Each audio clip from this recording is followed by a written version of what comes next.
Welcome. My name is Sherry Forsyth and I'm a peak performance coach, and I'm doing a series on how to deal with challenging emotions. This is number 5 in the series, and the topic for today is disappointment. I have previously done videos on anger, imposter syndrome, guilt and shame, what the difference is between the two, and hurt. And so this is the 5th one on disappointment. If you would like to see the other videos, please feel free to check out the videos on my Facebook page, Sherry Forsyth Coaching, or you can also get the videos on YouTube. So we're going to jump right into today's topic about disappointment. A chap called Wiener did some research, and he found that disappointment is one of the most frequently experienced emotions, which is one of the reasons why I've chosen it today. Psychology Today also did research, and do you have any idea what the top 3 emotions are that we experience? Try and guess. Okay, so the first one is love, the second most frequently felt is regret, and the third is disappointment. So it's very much part of how we live our lives. I don't think anybody can say that they have never been disappointed. So I want you to try and think about a time when you were disappointed. How did it feel? Yes, I know you were feeling disappointment, but what other emotions were part of your feeling of disappointment? Did you maybe feel numb? Or maybe bad? Did you feel dejected? Did you feel sad? Did you feel angry? Okay. If the disappointment was really a huge one, did you feel completely overwhelmed and as if this was the end of your world? So disappointment is an inevitable reality if we are living life. We're not going to get away from it. So it's very important that we learn how to deal with disappointment properly. If it's left unattended, it can lead to all sorts of more complicated emotions, like more depression, apathy, bitterness. You can get sick. You can have a very pessimistic view of life, and there are many more. So we want to make sure that we don't experience those. So according to Rob Polishuk, you can't control the future. In other words, we can't control whether we're going to be disappointed or not. But we can prepare for it and we can learn about it, which is what this video is all about. Many people have experienced or should I say famous people have experienced disappointments. For example, Michael Jordan actually was cut from his freshman team when he was at university. And Oprah Winfrey, believe it or not, was told that she had no career in television. And look how fancy and famous they are now. So Rob Kiyosaki says that the size of your success is measured by the strength of your desire, the size of your dream, and how you handle disappointment.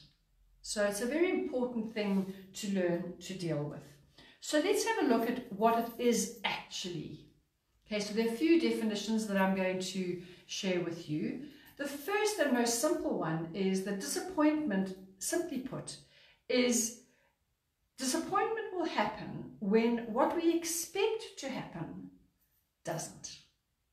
Okay, what we expect to happen doesn't. The dictionary definition is that it's a feeling of dissatisfaction that follows the failure of expectations to manifest. Okay, so in other words, what we are expecting, hoping for, planning for, doesn't work out. That results in disappointment. It's a psychological reaction to an outcome that doesn't match up to your expectations. Okay, so the word expectations comes through a lot in disappointment, and it is one of the root causes, if our expectations are out of alignment, if they're not realistic, we are more likely to suffer from disappointment. And so that's what we're going to be looking at today. Expecting our lives also to always turn out well and perfectly is a guaranteed way to ensure that you're going to have disappointment in your life. Okay, so maybe this diagram will help you a little bit. Here we have an event, okay, which we then put our own expectation onto this event, and it will lead to an outcome. Okay, if our expectation is higher than the outcome, in other words, what actually happens is we have a much higher improved outcome, then the emotion that we experience is elation. In other words, wow, we did so much better than we expected. Okay? If your expectation is lower, okay, in other words, you were expecting an outcome that was higher than what actually happened, that is where you have disappointment. This, if you want to look it up more, is in the disappointment theory. The other thing that you need to know, okay, so we have an event, we have an expectation. If the result is higher than what we expected, we have elation. If the expectation is lower than what we expected, we'll have disappointment. So I hope that makes sense to you. The other thing to look at is if there's a big disparity between what happened, what our expectation was, and what actually happened, then it means that our disappointment will be greater. If there is only a slight disparity between what happened and what we expected, the effect will be less. Okay, I hope that makes sense for you. It made it quite clear for me. So the next thing we want to have a look at is, if we know what disappointment is, what is the difference between disappointment and being discouraged? So really, when you're discouraged, you feel that you have no real massive expectations for the future, not just for what's happening now, but for the future as well. You kind of lose resolve. You don't really feel like carrying on anymore. So whereas disappointment is described as a combination between surprise and sorrow, discouragement or despair, those are the same words, is a combination of fear and sorrow, okay? Because we're afraid that we don't know what's going to happen in the future. The other thing that you need to know is that if you have a disappointment, it can eventually be followed by discouragement, but it doesn't always have to. Okay, so let's try and look at the different types of disappointment, if I can word it like that. We can disappoint, firstly, we can disappoint ourselves. We can also disappoint, we might be feeling that we are disappointing other people. Okay, and maybe we're not. It's just that's our take, our perception of it. Other people can make you feel disappointed with yourself. And the last one is where you are disappointed in someone else's behavior. Okay, when that does happen and someone else disappoints you, very often the way to get over and around that is to go through the process of forgiveness, which is obviously a topic all on its own, but that is the process that you need to go through when somebody has disappointed you. Okay, so we feel disappointed by experiencing maybe a sadness. We feel disappointed when what might have been is in contrast to what exists in the present. And the third way is we might be disappointed when we have to accept the reality. In other words, we don't have we didn't get, or we will never achieve what we thought. So I hope that's making some sense to you. You know, maybe you, I mean, there are lots of examples about getting disappointment. Maybe you didn't get the promotion at work, or maybe you lost a business deal. Maybe a relationship didn't work out. So the psychological setup for disappointment are as follows. The first thing that has to happen is that you are in a situation in which the outcome is uncertain. The second thing is you're going to absolutely hope for a positive outcome. The third thing is you feel that you deserve that positive outcome. The fourth is that you're surprised that you didn't achieve that positive outcome. And the last thing that needs to happen is that you can't control the outcome through anything you do. Okay. So if we are too invested in the outcome, we actually set ourselves up for disappointment. So we need to make sure that our expectations are realistic. Otherwise, we're going to have a lot of emotional work that we need to do. So let's have a look at a few of the outcomes of disappointment. What can happen when you are disappointed? Well, one of the things is we can create a whole lot of drama around our disappointment. We can make it into much bigger than it really is. And in doing that, we become very invested in the disappointment, and often it stays within us and it festers. We don't let go. So that's the first thing, is we need then to learn not to let it sit and become toxic within us. We need to learn to let it go. The other thing that's important to know is that disappointment breeds a lot more pessimism, or in other words, a decreased tolerance to disappointment. Okay, so if you are disappointed, the next thing that you see or do, you're likely to be more pessimistic about it. Okay, and these feelings of disappointment can lead to lowered self-esteem, doubting yourself, decreased confidence in your work, in your relationships, on the sports field, poorer grades in school. It can lead to bitterness, shame, rage. But I think you get the drift of what I'm trying to say. So disappointment is a fact of life, but it doesn't have to destroy us. We need to learn how to cope with it and how to work through it in order to make sure that this doesn't act like a huge black area of our lives. Henry Ward Beecher says that one's best success comes after our greatest disappointments. So we all experience it. We need to learn how to move through it in order to make sure that we are successful. So how do we do that? How do we actually deal with disappointment? We're not taught how to do this. And it's one of the, as I said before, it's one of the most frequently experienced emotions.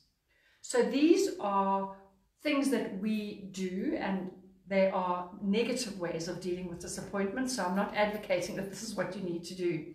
The first thing that we can do, because we're feeling so much pain, is we can numb ourselves. In other words, we're going to numb ourselves by doing all sorts of distracting behaviors that aren't necessarily good for us. We can party a lot, we can eat too much, we can sleep too much, we can shop too much, all of those things. And the secret there is the too much of. If you do all of those things a little bit, you're fine. But if you do too much of that, then that's when we have a problem. Okay, so we mustn't do them excessively. All of these numbing activities will help us feel better in the short run, but long term, all we're doing is we are not actually confronting our emotions. The second thing we can do is we can, because we're being disappointed, we can pretend that we actually didn't really even have a goal in that area. We can pretend that we don't care about it anymore. We can just say, you know, it actually wasn't that important to me and I don't really mind what's happened. But actually, we're not being truthful to ourselves. So on the outside, we might appear that we don't care, that we're disinterested, that we're quite aloof. But actually on the inside, we do care, and we do care deeply. And we can't allow ourselves to be fractured like that. The third thing is that we can not only deny our goals, but we can give up on them completely. And because we've had what we perceive as a failure and a disappointment, we just give up. We never go there again. We believe we are not capable of achieving that particular goal, when in fact, maybe you still can. So often with disappointment, if it's a really big disappointment, we can give up. And so that really limits us. We don't want that to happen. So when you deal with disappointment destructively, it can affect you really negatively. So if you are drowning out your disappointment, actually what you are doing is you are rejecting who you are, as I mentioned, when you reject your goals. Also what can happen is when you've had a disappointment, your belief is suddenly shaken. Something that you thought you could do, well, maybe you can't. So as soon as a belief is shaken, then we get very wobbly as well. We can also get blocked and stuck because the way to get to that goal was not successful. We're disappointed, and so what we do is we just let it go, and we don't follow. We don't have the perseverance to continue. We just let that be the final answer. The other thing that we can do that's very destructive in experiencing disappointment is we can blame others, we can shout at others, become really reactive, very defensive, hostile. We can be bitter, we can choose to be in the victim mode, there can be shame, and lots of resentment. So I want to challenge you in your behavior generally, but particularly when you're dealing with disappointment, is to behave in a way that will always make you proud of who you are and how you behaved.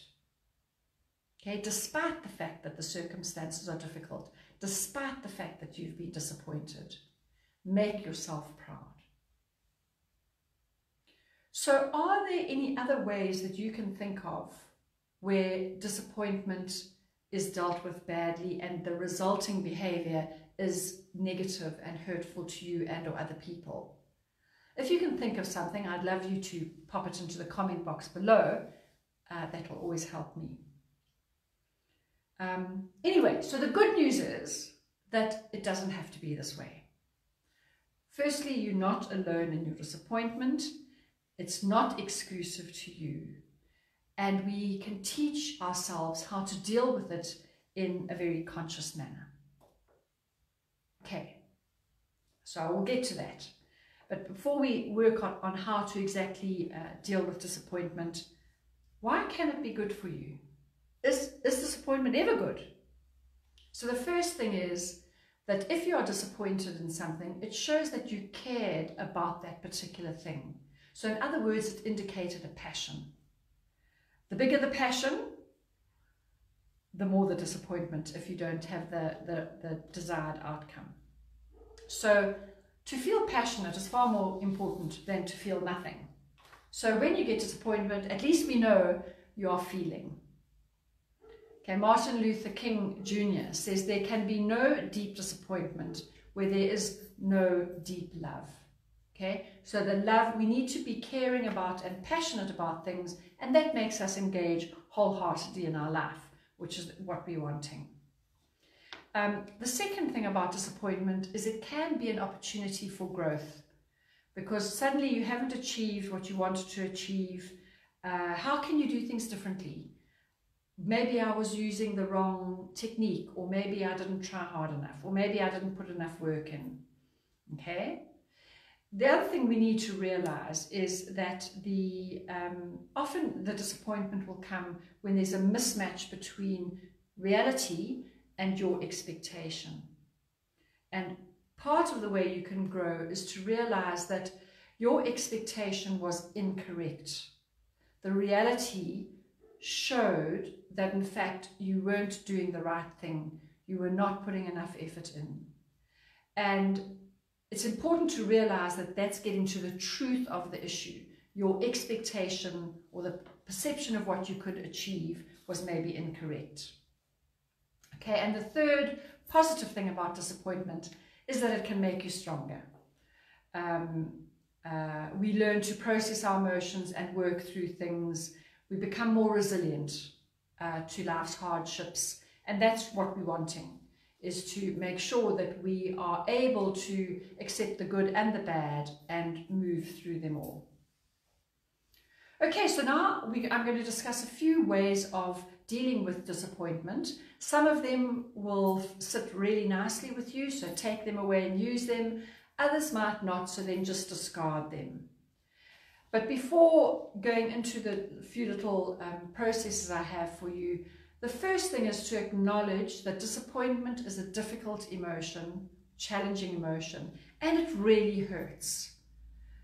Our hearts really can feel that disappointment. So how do you start picking up the pieces?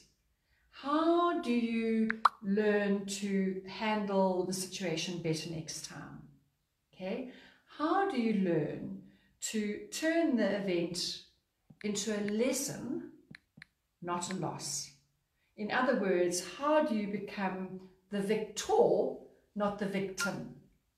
Okay? That's what we're aiming at in these few ways I'm going to give you to cope with disappointment. Okay, so the important thing when we're learning how to deal with disappointment is to realize that if we learn how to deal with it well, our level of confidence and our resilience will improve. We'll be more focused. We'll have things in perspective. We're going to be working on focusing on the progress rather than perfection, because we can't get to perfection ever. And we're going to look at the possibilities rather than the problems. So these are very general, positive ways of looking at life generally, but specifically to do with disappointment. Okay, so the first thing is to take a moment to honestly examine the root of your disappointment. Is it based on maybe a fear of disappointing others? Is it based on your ego, where you're trying to do something that actually in reality you're not capable of doing? Are you worried that maybe you'll be losing respect if you fail? Are you frightened of maybe feeling embarrassed? So it's okay to feel disappointment. It's completely normal. In fact, it's a very natural response when something that we thought would happen doesn't. Okay, so we need to feel, we need to learn, we need to apply what we learn and be able to move on. And I just want to remind you again that very often it's our expectations which may be either realistic or not, but our expectations cause the disappointment. Okay, so in future videos I'll be doing a video on expectations itself, but for today we're going to not talk about expectations, we're talking purely about disappointment. Alright, so from Rob Polishuk, he has 5 steps for overcoming disappointment, and they are as follows. The first one is you have a right to be disappointed. You've put yourself out there, you've put everything on the line, and it hasn't worked out. So it's absolutely normal that you will feel that. So give yourself some time. Okay? Disappointment is a natural emotion. Allow yourself time just to decompress.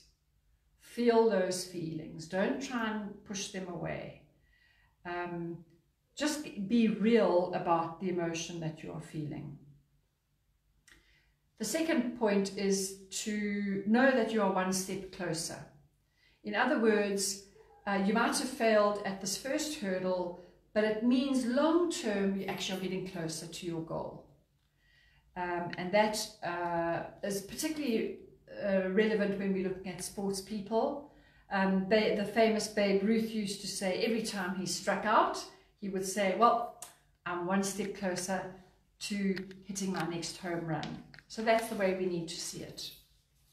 Often we'll, what can come in here as well is we can experience a slump, in that we're trying so hard and we're not getting to where we're wanting to go to, and a slump in our performance can happen.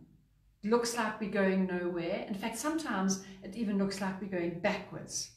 But the important thing here is to keep on plugging every day, keep consistent, plugging away at doing what you're doing and learning and improving. Okay, the slump might be the thing that catapults you into learning more, and suddenly you are doing things in a much better way. So Les Brown says, anytime you suffer a setback or disappointment, put your head down and plow ahead. Okay. The third point is that failure can provide feedback to you. So if you can see the disappointment as a way of getting valuable feedback, that maybe you did something wrong, and so then you adapt what you're doing, you make changes, you adjust what you're doing so that you do it in a better way. Hopefully that will then lead to your success. The fourth point is to reframe it. In other words, after you've decompressed, ask yourself the following basic questions. Reframing it means you're just looking at it from a different angle. Okay, so the first question is, what's another way to look at this loss or this situation? How can I find something positive from it?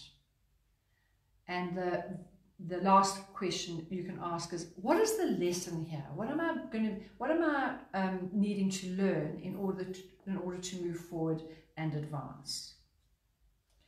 And the fifth point is to focus on the process, not the outcome. And it's probably for me one of the most important points, because you might have lost this particular performance or this particular thing that you wanted to do. And I'm going to apply it to sportsmen because it's really relevant here. So you might have lost this tennis match, but in fact your overall goal of becoming #1 in the world is what you're concentrating on. So you're going to take the learnings from this tennis match that you lost, put it together in your overall goal of becoming #1. Okay, so I hope that makes sense to you. You can also experience some breakthroughs. So as you're moving along and you get disappointed, suddenly you might see, that's why that happened to me. And so when we have breakthroughs, we often will shed old beliefs that we might have had, making way for new, maybe more powerful, more beliefs that are more centered in reality. Okay? We also can be challenged when we experience a disappointment. The challenge will be to learn from it. Okay? And also to learn that very often, even though there's a challenge which looks like it's coming from outside, possibly the challenge is coming from inside. In other words, the mental part of the game. And once again, I'm speaking particularly to sportsmen here. Okay, so if there's something wrong on the outside, there's probably something wrong on the inside. We need to look at our beliefs and our values and all those very difficult things to deal with. There are lots of people who can help you in that, though. So that's one process one can use. The next process is step #1 is to really live your emotional resilience. In other words, we're not going to let a tiny little thing overcome us. We are going to make our decisions based on mental toughness, what we know how to do, rather than our feelings. Okay, so then we don't become overreactive, we don't become hostile and all those negative things I mentioned. We choose to be in control. of our feelings, and that indicates resilience. Step 2, write down a plan of action. Okay, this will break your inertia or your powerlessness that you've been disappointed. Identify what you want, put a plan in place, have little steps, little action steps that you can take in order to make sure you reach that. The third one is to find a mentor, okay, who will be able to, if the disappointment has been a really big one, with a mentor you can share your feelings and they can help you make sense of it. The fourth one is to look for a role model in the particular area where you've been disappointed. Think of somebody who's achieved really well, okay, and then try and base your behavior on how they have been. The fifth thing is to keep a gratitude journal. It's a good thing for just the way we live our lives, and research has proven the value of it over and over again. One of the things is that you have a much higher immune level and a much greater joy in living, so that will counteract your disappointment. The sixth thing to do is to get over yourself. Okay, take yourself out of yourself and your world of all the disappointment. Go and do something nice for somebody else to make yourself and the other person feel better. And the last one, which I think is really important, is to operate with dignity. Okay, so yes, we have been disappointed, but we can choose not to live the way of the anger, the resentment, the screaming and shouting. We can choose to live through this disappointment with dignity. And that really is the big challenge of this whole issue of dealing with disappointment. I'm going to challenge you to deal with it in an emotionally intelligent way, which means you harness all this learning and you control your response, rather than just going straight to the immediate gut response, which might mean that you are going to actually embarrass yourself. All right, the next series of ways to deal with disappointment is, firstly, put yourself in a better mental state. Okay, so you're not going to feel all those negative feelings of disappointment. You're not going to be trapped into those feelings and being so reactive. You're going to try and be more neutral and more positive. Okay, and the secret to that is to do things that you love to do. It doesn't have to be related to the area where you've been disappointed, but in order to get your mindset into a more positive place, choose things you love to do. Listen to music, do some exercise, read some books, go and do some baking, be creative, sit quietly, okay? That will help you to make you feel better. The second point is that you must attach yourselves to your desire, not your goal, and I have spoken about that before. Okay, so we're looking at a long-term goal rather than just a once-off incident. Big one, number 3, is release your expectations. Okay, that's the root cause of much disappointment, because we have a perception of what it should be, then when it isn't like that, we are disappointed. So we need to check that our lens of what our expectations are is correct. Okay, when you are disappointed, here's the 3 questions you can ask yourself. What am I getting so hung up over? Secondly, what false perceptions am I clinging to? And the third one, what am I expecting from reality that I'm not getting?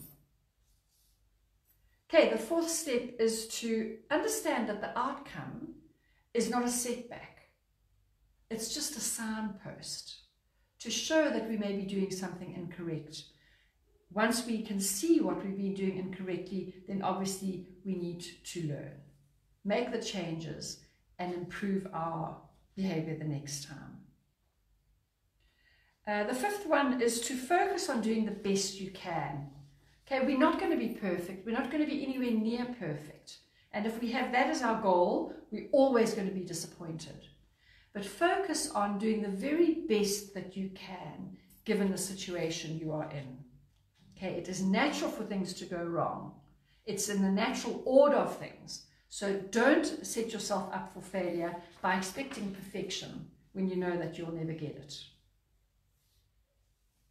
Okay, and the last series of steps you can take comes from Psychology Today, where the first thing that they say, and I agree with this, is to revise expectations, okay? If your expectations are unrealistic, you are setting yourself up for disappointment. So that's the most important thing. And if you forget everything else about this video, just remember that point. I need to revise my expectations to see whether they are realistic, whether they are unrealistic. Okay? The second one you can do is increase your tolerance for disappointment. In other words, don't allow disappointment to heap on top of other disappointment and lead you into a downward spiral of pessimism. Okay? The next one is to assess your own role in your disappointments. In other words, if there have been chronic disappointments where things that you are expecting are never ever arising, is there a problem with you maybe? Well, not you, but the thoughts, the way you are thinking. The next one is to make sure you don't identify too much with a lost cause. So in other words, where you are setting yourself up for failure because you're never going to get there, or your sports team is never going to win, but you identify hugely with them and you keep on expecting good to happen and it never does. And the last one is to use humor to help you, to use humor to help you to overcome disappointment, just to diffuse maybe the angst and the negative feelings. Laughter truly is one of the best medicines, and it helps a lot with disappointment. Okay, so however you choose to work with disappointment, I've given you a few sort of processes or ideas that you can choose from. Choose what you're going to do. And then the most important thing as well is to applaud yourself. Okay, when you do respond to disappointment like a champion, like a victor and not a victim. Okay, so if you have any questions about disappointment, please feel free to put them in the comment box, whether you're watching this live or whether you are watching the rebroadcast, and I'll do my best to get back to you. So, in conclusion,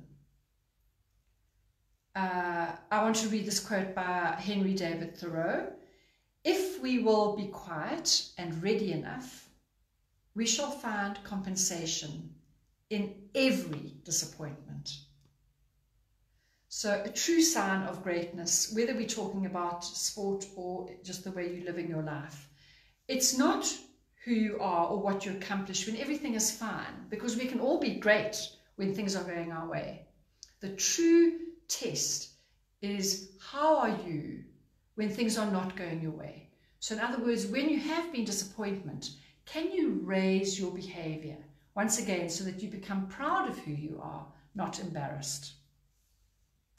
The other important thing to remember is that Dr. Paul Stoltz says that between a stimulus and a response, there's a space. Okay. In that space, we choose how we respond. So the stimulus would be a disappointment. We don't automatically have to go into our default mode of being angry and reactive. We can choose to respond in an emotionally intelligent way. And so I hope that some of these steps that I've given you today, you'll be able to use and be able then to deal with disappointment as this is part of living, but I'm not going to let it get me down hugely. So as always, I thank you so much for watching this video. Please follow me on YouTube as well. I have a channel there that has lots of videos on lots of other things. And so I ask you please to subscribe to my video channel. Otherwise, please follow me on Facebook or Instagram. And as always, I thank you so much for joining me today.